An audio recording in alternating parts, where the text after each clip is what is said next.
falling about 35 feet into the Pacific Ocean. I felt my eyes closed, my breathing stopped. I could not hear anything.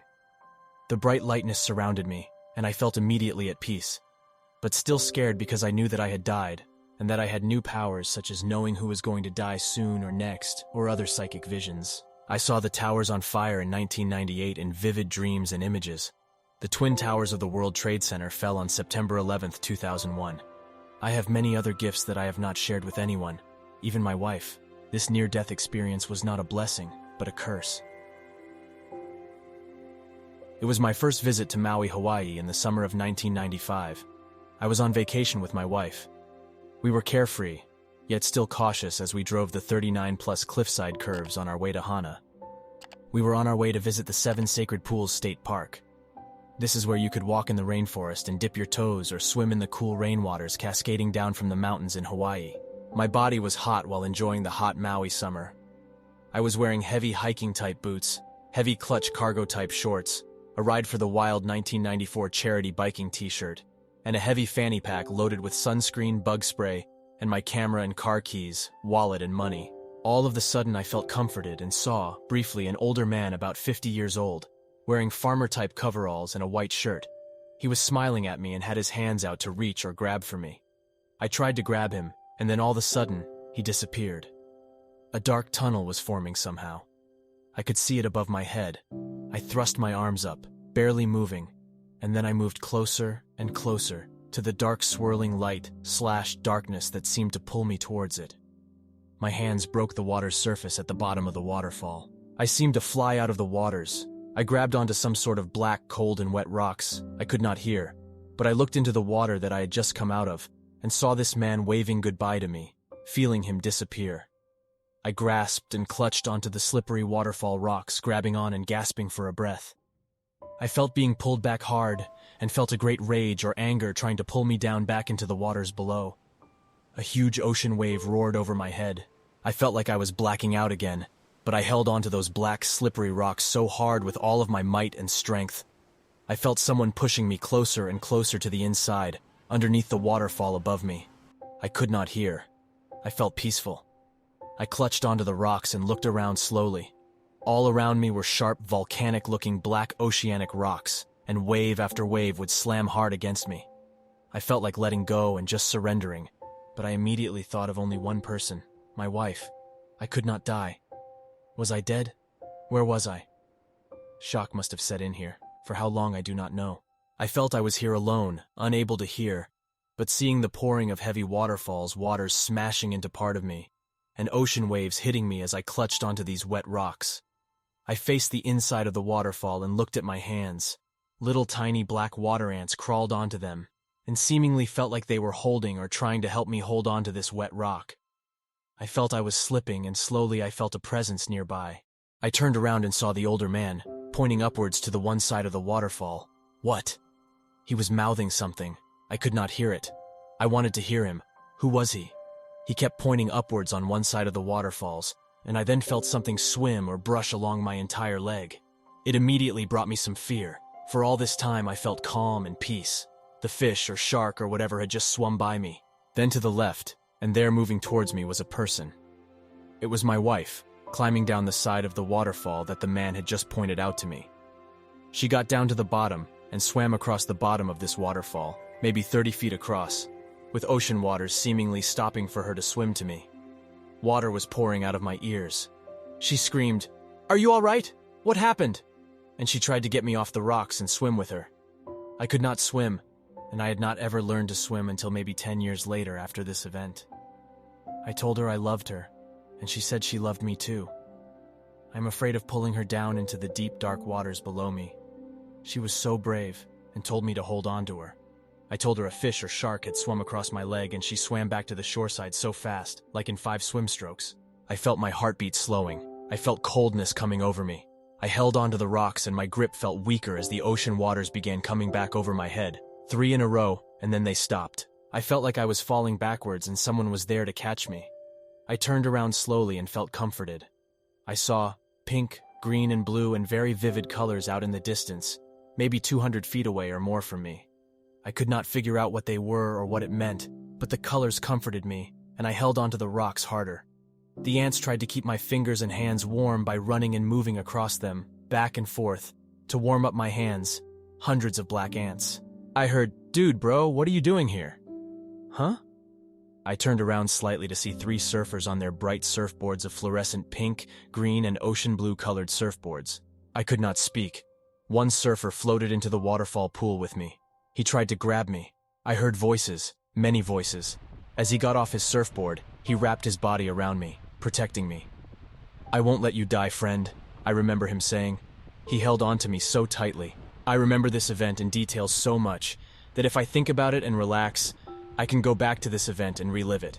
I have several times. "Can you get onto my surfboard?" I could not move, but I felt comforted by his presence and strength and felt his warm body protecting me. "Can you move?" I think I heard him say. I think I was in deep shock. I had fallen over a waterfall, fell nearly into huge rocks below the waterfall. But what had happened was as I fell into the ocean, the exposed rocks below the waterfall were covered by the ocean waves rising to cover them as I fell from the waterfall into the Pacific Ocean waters. I felt like crying, and I think I did. I tried to speak. Words did not come. I leaned back, knowing that the surfer had saved my life and he was not going to let me die here. I heard the other surfers say, "OMG! He fell off the waterfall cliff up there and landed down here. How did he survive the fall into the rocks?" I had 1 or 2 scratches, but otherwise no injuries. The surfer had to pry my hands off the black waterfall rocks. The ants moved quickly away. He used his strength and pulled me off the rocks and into his chest, holding on to me, telling me I was in his arms and he would save my life today. I was put onto a surfboard. I fell into unconsciousness on and off. I felt the heat of the sun drying my clothes. I was saved this day by that brave surfer, a surfer who saw me there somehow all alone and saved my life. I got into an ambulance. Someone grabbed my car keys, my wife, I think.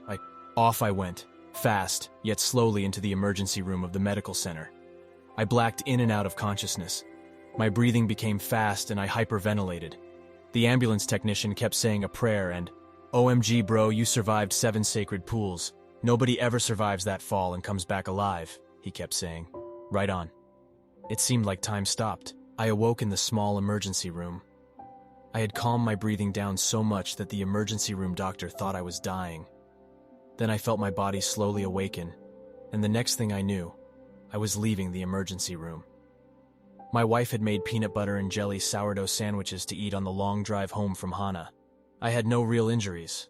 I think I was in shock for the next few days. All I can remember was people coming up to me and asking me to touch their baby's forehead or hold their children's hands or touch them. Most spoke in native Hawaiian. It seems I was the guy who survived falling into the 7 sacred pools. These pools had killed and taken so many Maui and Hawaiian men and women and children throughout the years, and nobody survived. But me. They wanted to meet and see me. I do not recall much after this event other than coming home and feeling superhuman, like I could take a bullet or I was supercharged and could do anything. I had no fear and life was great. A few weeks later, I fell into a deep pit of depression. Why did I survive the fall and so many others died? Why? I felt guilt and high stress. I felt like, why did I survive and how did I live? For years, my persona changed from happy-go-lucky to darker, more quiet and reserved person, sitting back watching life go by me, rather than embracing it and helping others. I feel rage and anger somehow all the time now, and guilt and sadness and depression.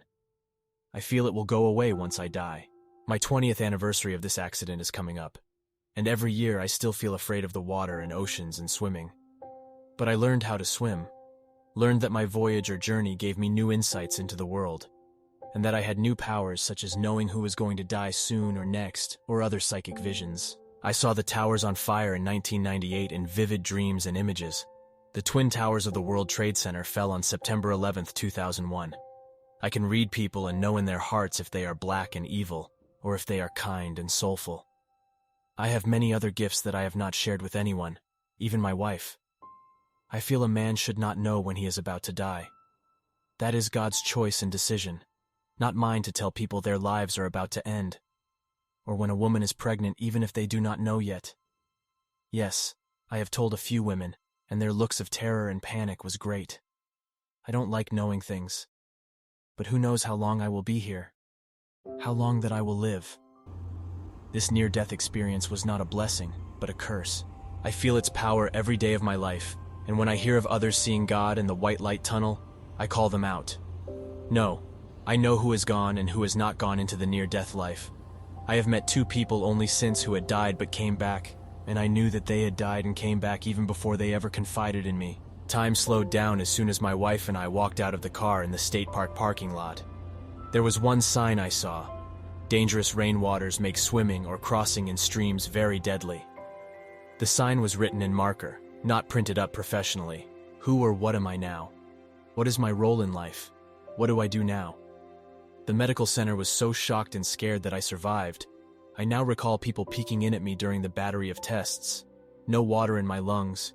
The eyes stinging was the salt ocean waters. The fish brushing up against my back leg has left its mark still to this day, as I have raised salty-type pimples appearing there all the time. Emergency doctors say it was a small shark. I had no other bruises or cuts, just 2 small abrasions. It was on the Maui news and TV, newspapers. But this was before the internet. My wife said people were videotaping my rescue. I never saw any of that. I went back to Maui in summer of 2004 and went back to Hana, 7 sacred pools now furnished with printed official warning signs and boards everywhere saying, if you swim or come here, you could drown or die. I tossed a flowered lei into the stream on the edge of the water.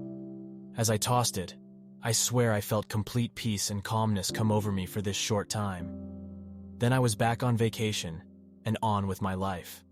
Although I feel this event destroyed my life, gave me new insights and visions, and now what do I do with this knowledge? My wife and I walked along a green jungle-like trail. The streams were very low and you could cross them rather easily. I was surprised at how many older people there were walking around and jumping and swimming in some of the 7 sacred pools' waters. I used extreme caution due to that handwritten sign. My wife and I were not there long, maybe 15 minutes, when I, all of a sudden, felt very nervous, out of it, and wanted to go. My wife had her shoes off, and she was putting them back on from dipping her toes in the cool rainwater streams. When I took a step, I felt time stop.